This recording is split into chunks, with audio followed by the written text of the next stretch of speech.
হাই friends, আজি মই আপোনালোকৰ মাজলৈ লৈ আহিছোঁ এটা বহুত টেষ্টি গিলাচত দিয়া চুজিৰ কেক। গিলাচত বনাইছোঁ এই কেকটো। তো ভিডিঅ'টো চাওকচোন কেনেকৈ মই চুজিৰ কেকটো বনালোঁ।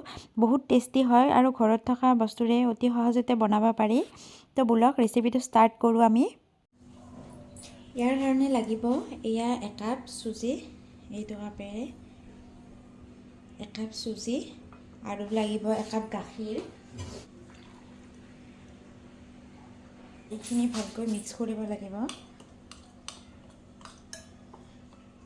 গাখীৰ দিলে কেকটো টেষ্টি হয়, তাৰ কাৰণে মই গাখীৰ দিওঁ, গাখীৰ ব্যৱহাৰ কৰোঁ। আপোনালোকেও গাখীৰ ব্যৱহাৰ কৰিব পাৰে। এয়া এনেকৈ কিছু মই ১-১৫ মিনিটমানৰ কাৰণে ৰেষ্ট কৰিব দিম।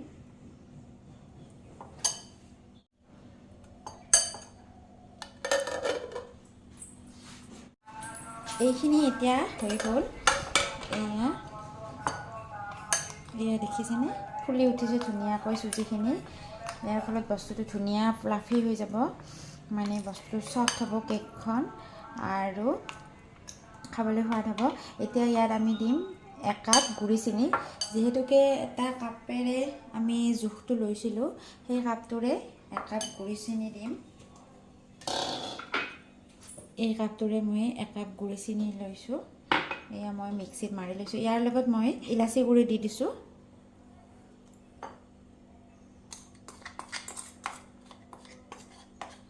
ইলাচি গুড়ি আপোনালোকৰ তাত যদি ভেনিলা এচেঞ্চ আছে বা কিবা এনেকুৱা যদি ফ্লেভাৰৰ বস্তু আছে সেইও দিব পাৰে। মই ইলাচি গুড়ি দিছোঁ।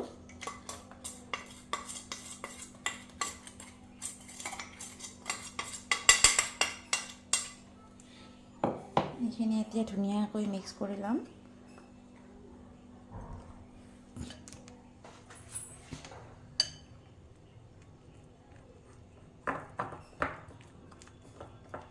এতিয়া মই দিম ইয়াত একাপ ৰিফাইন তেল।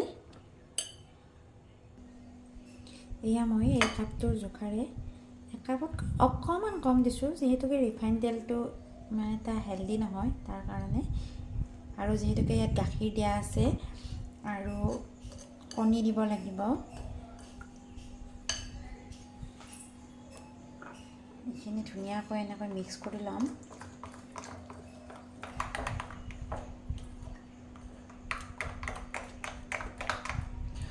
আৰু এটা কথা, এইখিনি সময়তে মই প্ৰেছাৰ কুকাৰ গৰম হ'ব দি থৈ দিওঁ, কাৰণ অভেনত দিলে আপোনালোকে অকণমান প্ৰিহিট কৰি ল'ব। আৰু যিহেতুকে মই প্ৰেছাৰ কুকাৰত বনাম, গতিকে মই প্ৰেছাৰ কুকাৰটো অকণমান প্ৰিহিট হ'বৰ কাৰণে তুলি দিম।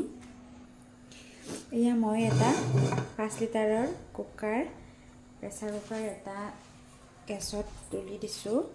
আৰু ইয়াত এনেকুৱা এপাত মই ষ্টেণ্ড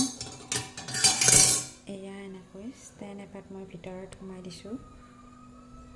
এয়া এনেকৈ এইখিনি এতিয়া মই 10 মিনিটমান সময় হিট হৈ থাকিব দিম। জুইটো হাই ফ্লেমত আছে। এনেকৈ 10 মিনিট সময় গৰম হৈ লওক। এতিয়া মই ইয়াত দিম এচামুচ বেকিং পাউডাৰ।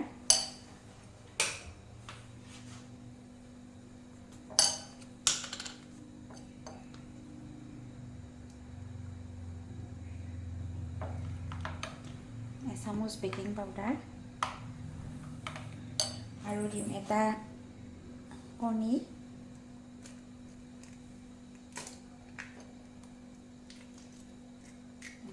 দি দিলোঁ।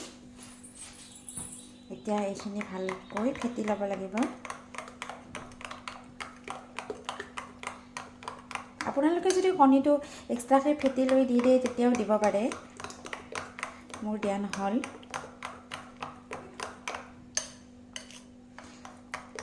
এই মিশ্ৰণখিনিত এতিয়া মই ফুড কালাৰ ইউজ নকৰোঁ, কাৰণ ফুড কালাৰটো আমাৰ স্বাস্থ্যৰ কাৰণে ভাল নহয়। হেল্ডি কৰি ৰাখিবৰ কাৰণে মই ইয়াত এটা নেচাৰেল ফুড কালাৰ ব্যৱহাৰ কৰিম। সেইটো হৈছে এয়া বিটৰ ৰস। এইটো আমাৰ কাৰণে বহুত হেল্ডি হয়। কিছুমানে টেষ্টটো বেয়া পায়, গতিকে এনেকৈ দিলে আমি ভিটামিনখিনিও পাই গ'লোঁ আৰু কেকটো দেখাটো ধুনীয়া হ'ল।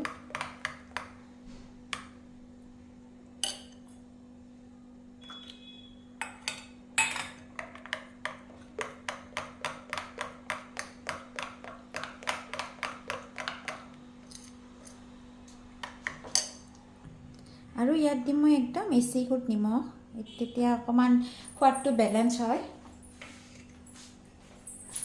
খাবলৈ টেষ্ট হয়। বেটাৰটো ৰেডি হৈ গৈছে, এয়া দেখিছেনে।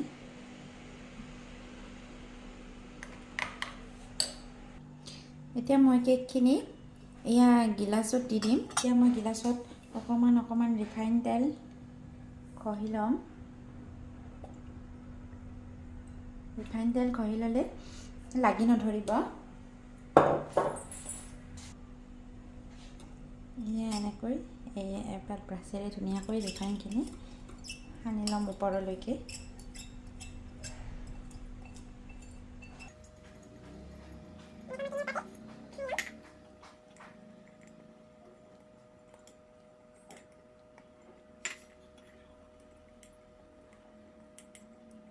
এতিয়া ইয়াত অকণমান মই ময়দা ছটিয়াই ল'ম। এয়া এনেকৈ অকণমানকৈ ময়দা ছটিয়াই ল'ম।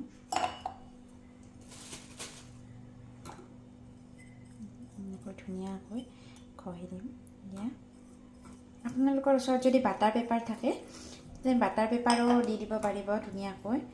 মোৰ ওচৰত বাটাৰ পেপাৰ নাই, সেইকাৰণে মই এনেকৈ দিছোঁ। একদম সহজ পদ্ধতি এইটো। এতিয়া ইয়াত যিখিনি এক্সট্ৰা ময়দা আছে এইখিনি এনেকৈ উলিয়াই ল'ব। এয়া ময়দা উলিয়াই মানে এক্সট্ৰাখিনি ওলাই গৈছে।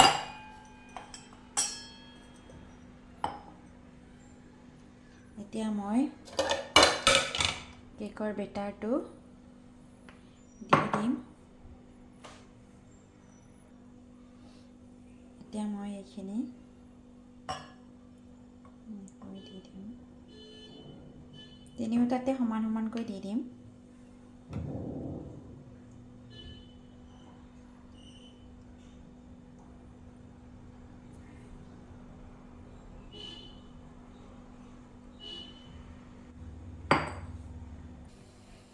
এতিয়া এইটো বহুত ধুনীয়া গৰম হৈ আছে আৰু এয়া মই ইয়াত গিলাচকেইটা ইয়াত সোমাই দিম। চাব আপোনালোকে সাৱধান হ'ব, কাৰণ কুকাৰটো বহুত গৰম হৈ আছে, গতিকে সাৱধানে সোমাই দিব।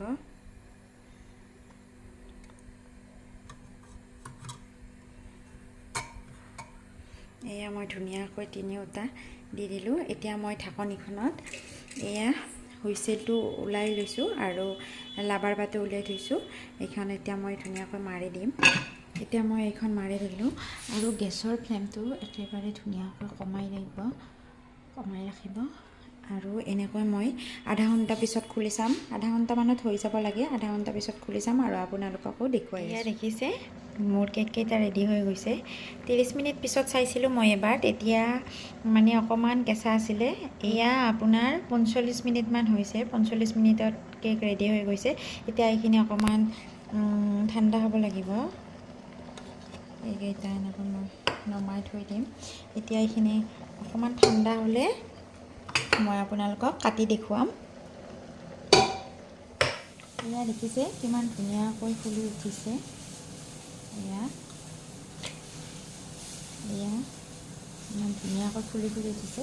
এতিয়া মই এনেকৈ চুৰিৰে এনেকৈ চাইডকেইটা যাতে ধুনীয়াকৈ ওলাই আহে, তাৰ কাৰণে মই এনেকৈ চাইডকেইটা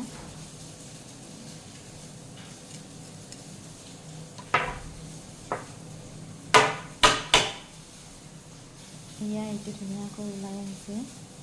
এয়া দেখিছে কিমান ধুনীয়া স্পঞ্জ টাইপৰ হৈছে।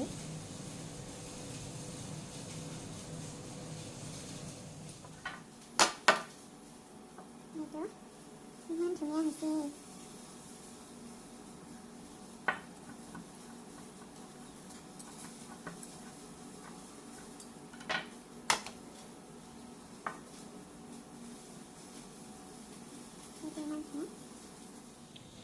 এতিয়া এইখিনি মই ধুনীয়াকৈ কাটি ল'ম।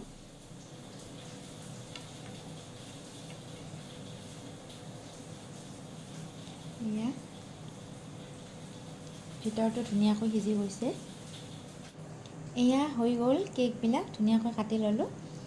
তো দেখিছেনে কিমান ধুনীয়াকৈ হৈ গ'ল। ইমান ভাল পালে প্লিজ লাইক কৰিব, শ্বেয়াৰ কৰিব আৰু মোৰ চেনেলটো ছাবস্ক্ৰাইব কৰি দিব। আজিলৈ আহিছোঁ, বাই বাই।